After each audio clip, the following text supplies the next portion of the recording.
It's happening again. Everyone's dying around me.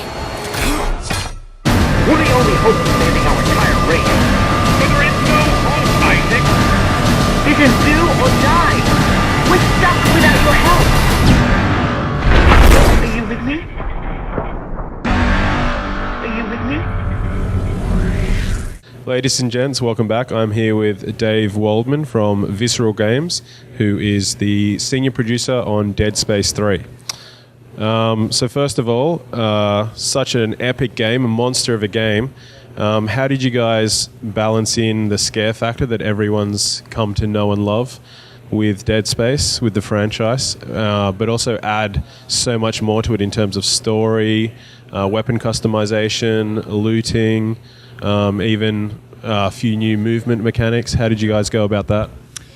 You know, Dead Space, we've established who we are in the marketplace. When you say you're going to make a Dead Space game, customers expect some things right from the start: compelling, elaborate, deep story and characters, tension and atmosphere, scares, a heroic character. There's all sorts of things that go into what makes Dead Space Dead Space. And so when you set out to make a game like Dead Space 3, we have to take a long look at what's come before us. And part of the franchise, what we've established, especially through all the media extensions, is we have a very continuous, very specific fiction that we've grown, starting with Isaac on the Ishimura as a lone man thrust into a bunch of scenarios that trying to figure out what's going on, leading him down the road through Dead Space Extraction, through the animated features, through Dead Space 2, to arrive where we are in Dead Space 3, which is in some ways a very live, living world of fiction. And so the story and the structure that we made for Dead Space 3 is a very logical continuation of these events. What happens when this necromorph outbreak becomes universe-wide, when other people are affected by it?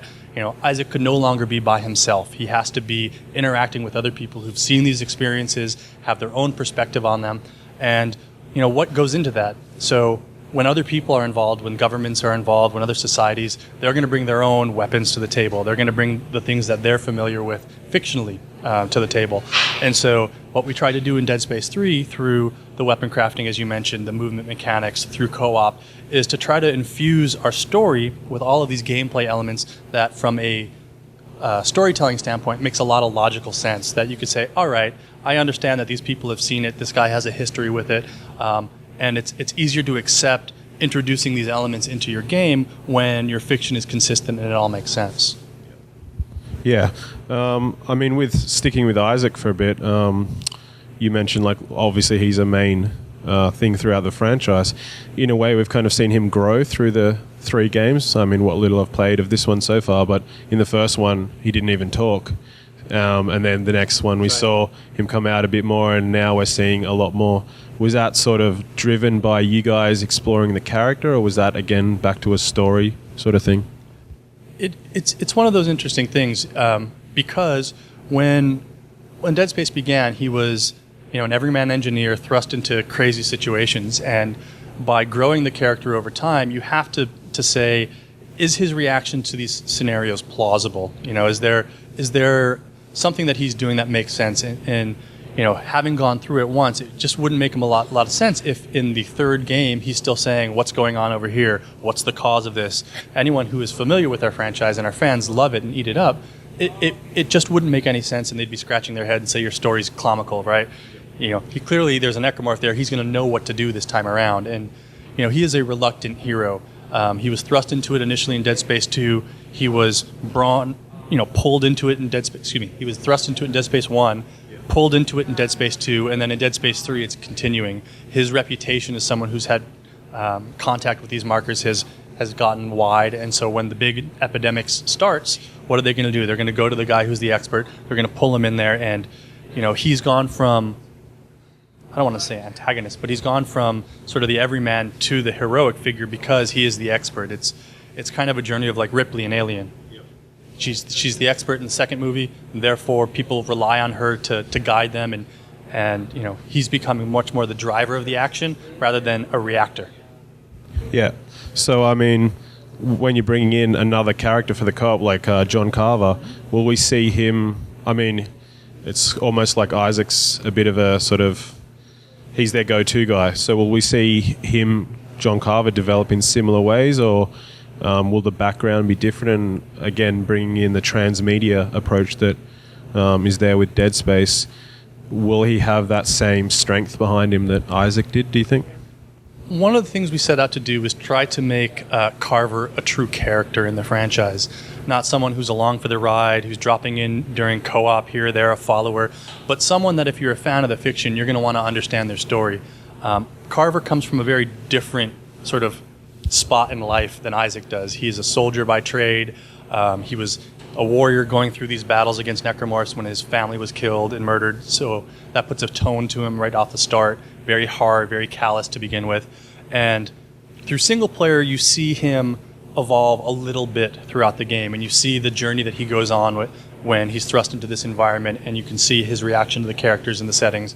But in co-op, you start to really understand the backstory around him, what drives and motivates him. And I think that's one of the biggest draws to me as a gamer in our co-op design, is that you're going to really learn the color around Carver to understand more specifically why his approach to the other members of his party on the planet and whatnot change, because you'll see the experiences that he's experiencing that you may not get in single player. And so co-op, and especially the co-op storytelling, really helps build out Carver as a grounded, real character that I think our fans will like.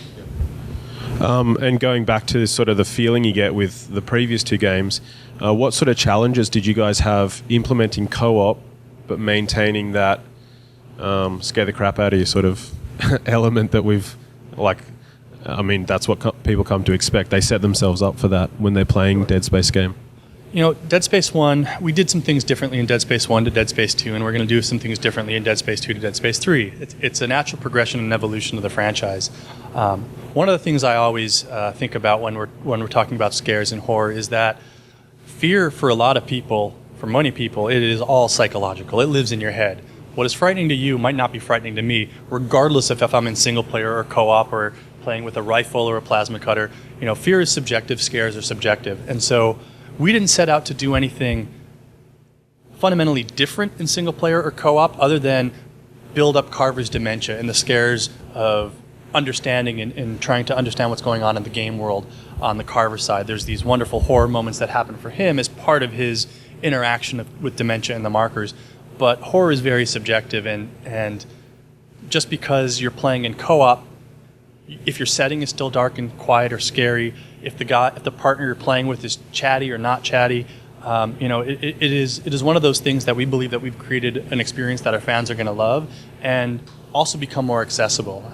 One of the things that I've often gravitated towards when talking about our game design, especially with horror, is that it is very common for people to go to horror movies or other kinds of media with a friend, because that inherently lowers the tension because you're not by yourself anymore. You can elbow your buddy in the ribs and make a joke. You can stay quiet. It's really up to you how you want to deal with this. And so adapting that to Dead Space, I think for some people, if the game was too frightening, this is an accessibility point to it.